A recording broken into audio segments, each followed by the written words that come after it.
बंग आवाज sponsored by Shri Balaji fashion and ओकिनी। नमस्कार, आप देख रहे हैं बंग आवाज, मैं श्वेता। भारत में लैंगिक असमानताओं की पूरी रेंज के बीच गर्भधारण के बाद जीवित रहने और जन्म असमानताओं, संसाधनों और सुविधाओं की कमी के बाद महिलाओं का शारीरिक उत्पीड़न एक ऐसी समस्या है जिस पर तत्काल ही ध्यान देने की जरूरत है। महिलाओं के खिलाफ हिंसा के लगातार बढ़ती घटनाओं को रोकने के लिए सरकारें आखिर कर ही क्या रही है?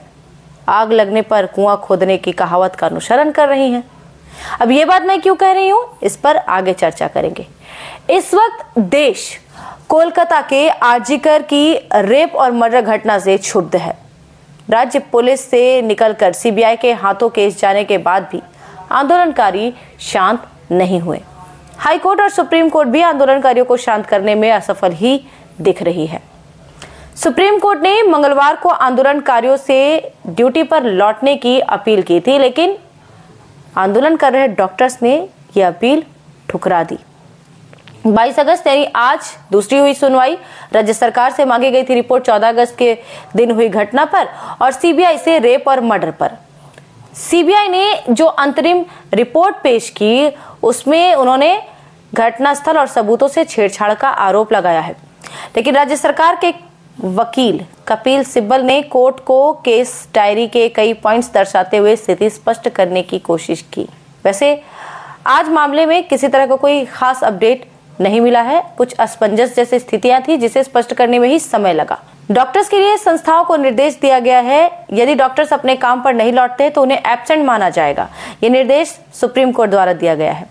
इधर ममता बनर्जी की स्थिति भी बहुत खास नहीं है। आरजीकर में हुई इस घटना के सामने आने के बाद उनकी जो भूमिका दिखी वो काफी निराशाजनक रही और यह दावा करते हुए सोशल मीडिया पर इन दिनों नव्वानो घेराव का एक पोस्ट वायरल हो रहा है, जिससे तमाम लोग भी जुड़ रहे हैं। कहीं ना कहीं ये राज्य सरकार के डर का कारण बना और इस पोस्ट को कोट करते हुए एक एफिडेविट भी राज्य सरकार के वकील कपिल सिब्बल ने दायर किया सुप्रीम कोर्ट में और इस पर एक तरह का गाइडलाइन देने की अपील की, जिस पर सोशल मीडिया के नहीं बल्कि पुख्ता दस्तावेज की मांग करते हुए कोर्ट ने यह अपील खारिज कर दी। महिला सुरक्षा के लिए ममता सरकार ने कई गाइडलाइंस प्रस्तुत किए हैं, जिस पर भी सवाल उठ रहे हैं। नाइट शिफ्ट में काम करने वाली महिलाओं की सुरक्षा के लिए पश्चिम बंगाल सरकार ने रात्रि साथी फ्लैगशिप कार्यक्रम शुरू किया है। इस कार्यक्रम के तहत कुल 17 गाइडलाइंस जारी किए गए हैं। हालांकि इन गाइडलाइंस का भी विरोध होने लगा है। क्या है ये गाइडलाइंस? पहली, महिलाओं के लिए शौचालय सहित अलग से विश्राम कक्ष होने चाहिए। दूसरा, रात्रि साथी या महिला स्वयंसेवक रात में ड्यूटी पर रहेंगी। तीसरा, सीसीटीवी निगरानी द्वारा पूर्ण कवरेज के साथ महिलाओं के लिए सुरक्षित क्षेत्रों की पहचान और निर्माण किया जाएगा।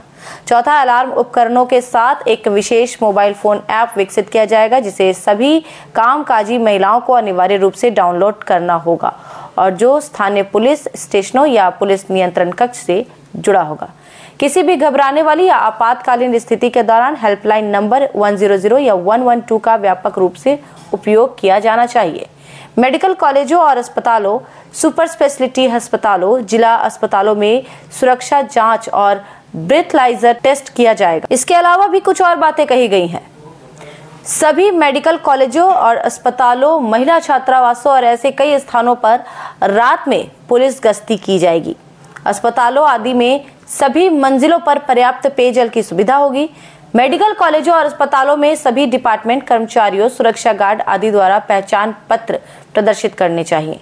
समग्र सुरक्षा पर्यवेक्षण के लिए सभी मेडिकल कॉलेजों और अस्पतालों और जिला अस्पतालों में पुलिस द्वारा सुरक्षा अधिकारी तैनात किए जाएंगे। महिला डॉक्टरों सहित महिलाओं के काम करने के घंटे यानी समय को 12 घंटे से अधिक नहीं होना चाहिए। जहां तक संभव हो महिलाओं की रात्रि ड्यूटी से बचना चाहिए। सरकारी मेडिकल कॉलेजों और अस्पतालों, जिला मेडिकल कॉलेजों और अस्पतालों में सुरक्षा में पुरुष और महिला गार्ड की संख्या मिश्रित होनी चाहिए। अब बताते हैं कि क्यों हो रहा है विरोध। महिलाओं को रात में ड्यूटी ना लगाने के नियम को लेकर सबसे ज्यादा विरोध देखने को मिला है। कई लोग कह रहे हैं कि महिला रेजिडेंट और डॉक्टरों की रात्रि ड्यूटी हटाना समाधान नहीं है, उन्हें पूरी सुरक्षा देनी चाहिए। लोगों का कहना यह भी है कि रात की ड्यूटी ना होने से अपॉर्चुनिटीज की कमी होगी और इससे महिला डॉक्टरों को सीखने का मौका भी कम मिलेगा। जानकारों का यह भी मानना है कि महिलाओं के काम के घंटे को सीमित करना और रात की ड्यूटी से बचना केवल महिलाओं के लिए अवसरों की कमी करेगा। राज्य सरकार की गाइडलाइंस की लिस्ट से अगर ये कुछ चीजें संशोधित हो जाए तो कुछ हद तक सेफ एनवायरनमेंट बन भी सकता है, पर बात वही है, आग लगी तो कुआं खोदा गया। आपको ये जानकर हैरानी होगी कि महिलाओं की सुरक्षा के लिए साल 2013 में भारत सरकार ने एक ऐसी पहल की थी जिस पर सिस्टमैटिक तरीके से काम नहीं होने के कारण आज ये स्थिति है। निर्भया फंड। जी हां, सही सुना आपने। आरजीकर की तिलोत्तमा रेप और मर्डर की घटना ने जिस निर्भया के दर्द भरे जख्मों को कुरेदा है, उसी निर्भया के नाम पर ही ये पहल की गई थी, महिलाओं को सुरक्षा देने के लिए। ये एक नॉन लैप्सेबल कॉर्प्स फंड है, यानी वो राशि जो गवर्नमेंट किसी भी स्कीम के लिए आवंटित करती है और एक फिक्स टाइम पीरियड तक उसका इस्तेमाल कर लेना होता है, वरना फाइनेंशियल ईयर खत्म होने के बाद वो राशि वापस सरकार के कोष में चली जाती है और इसकी नोडल बॉडी है महिला और बाल विकास मंत्रालय। पिछले दशक में सरकार ने महिला सुरक्षा के लिए निर्भया फंड जैसी कई पहल की है, लेकिन अफसोस की बात यह है कि इस तरह के कार्यक्रम को ना तो बजट आवंटन में कोई महत्व मिलता है और ना ही फंक्शनल एडमिनिस्ट्रेशन में। 2013-14 में निर्भया कोष के लिए 1000 करोड़ रुपए आवंटित किए गए थे, जिसे 2017 से 18, 18 से 19 और 19 से 20 में घटाकर 550 करोड़ रुपए कर दिया गया था और 2021-22 और 22-23 में इसे घटाकर करीब 500 करोड़ रुपए पर ला दिया गया। 28 अप्रैल 2023 तक निर्भया परियोजना के तहत करीब 12,000 करोड़ रुपए का मूल्यांकन किया गया था, जिसमें से केवल 4,923 करोड़ रुपए जारी किए गए थे और 2,521 करोड़ रुपए का उपयोग किया गया था, जो कुल अनुमानित राशि का 21% है और जारी की गई राशि का 51%। कुल मिलाकर ये कहा जाए कि राज्यों ने भी कभी इस राशि के सही उपयोग के लिए चिंता नहीं जताई। साल दर साल निर्भया फंड की राशि का आवंटन फिर कम होने लगा। पश्चिम बंगाल में ममता बनर्जी ने महिलाओं की सुरक्षा को लेकर जो गाइडलाइंस जारी किए हैं, जानकारों के अनुसार उसमें अभी सुधार की संभावना है। हालांकि बढ़ी हुई आउटरीच सेवाओं के साथ पूरी तरह से फंक्शनल सेफ्टी मैकेनिज्म को अपडेट करना भी समय की मांग है। ये सही समय है कि राज्य अपनी पिछली गलतियों को पहचानना शुरू करे और आवश्यक सुधारात्मक कार्रवाई करे। हम आने वाले दिनों में इन मुद्दों से सावधानी पूर्वक निपटने की उम्मीद करते हैं।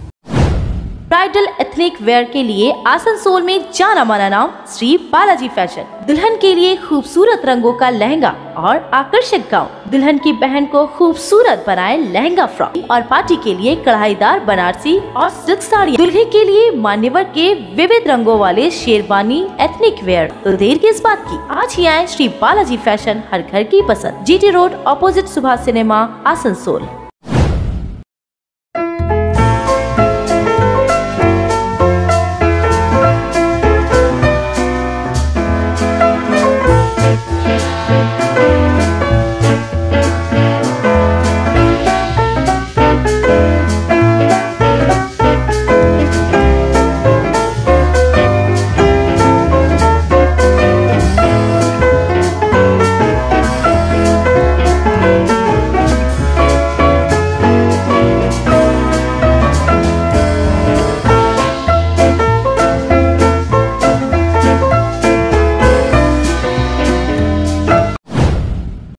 फटाफट खबरों में इस वक्त मेरे पास आसनसोल की दो महत्वपूर्ण खबरें हैं। पहली खबर है आसनसोल नगर निगम से, जहां बोर्ड की मीटिंग हुई, हर महीने होती है और आज भी हुई बोर्ड की मासिक बैठक, जिसमें लोगों को नागरिक सुविधाएं देने, पानी, बिजली, सड़क और टैक्स से जुड़ी कई तरह की बातें हुई, साफ सफाई को लेकर बातें हुई। साथ ही एक महत्वपूर्ण घोषणा भी की है आज मेयर ने, जिस पर चर्चा की गई थी बोर्ड मीटिंग में। उन्होंने कहा है कि जो इमारतें या जो घर बनाए गए हैं गरुई नदी के रास्ते में, उनको अगर कोई नुकसान पहुंचता है नदी के पानी से या नदी में आने वाली बाढ़ की वजह से, तो उसके नुकसान की जिम्मेदारी कॉरपोरेशन की नहीं होगी। ऐसा एक नोटिस उन घरों पर लगा दिया जाएगा जो नदी के रास्ते में बनाए गए हैं। मेयर ने अपील की है वहां रह रहे लोगों से कि वे सुरक्षित स्थान पर अपना घर बसाएं, क्योंकि नदी के किनारे या नदी के रास्ते में घर बनाना असुरक्षित है। रेजुलेशन নিয়েছি যে তাদের বাড়িতে আমরা একটা লিস্ট টাঙিয়ে দেবো, মানে একটা আমাদের কর্পোরেশন থেকে একটা টাঙিয়ে দেবো যে বাড়িটাকে তারা নিজেরা হাঁটিয়ে, নাহলে কিন্তু অ্যাক্সিডেন্ট যদি হয়, মানুষের পানিতে জলে যদি কিছু ক্ষতি হয় তার দায় কিন্তু কর্পোরেশন নয়, তার দায় কিন্তু রাজ্য সরকার নিতে পারবে না। কারণ নদীর মাঝে যদি কেউ ঘর করে, ভুলটা তারা করেছে, তাদেরকে কিন্তু এখন থেকে সাবধান হতে হবে এবং আগামী দিনে আইন অনুযায়ী যা ব্যবস্থা করার আমরা চিঠিটা টাঙিয়ে দেবো তাদের বাড়িতে এবং তারপর ওটা ফটো তুলে আমরা কিন্তু রেখে নেব যে আমরা তাদেরকে সতর্ক অলরেডি করে দিচ্ছি এবং তারপর আইনানুগ যা ব্যবস্থা করা হবে তা আমরা করবো। এটা মানুষের কাছে অনুরোধ, যারা করেছেন তারা সরিয়ে নেওয়া। কারণ আজকে একতলা হচ্ছে জল, কালকে হয়তো দুতলা হবে, পরশু হয়তো তিনতলা হবে। জল কখন বাড়বে প্রাকৃতিক আছে, সেটা কিন্তু মানুষকে নিজের থেকে সরে যাওয়া উচিত।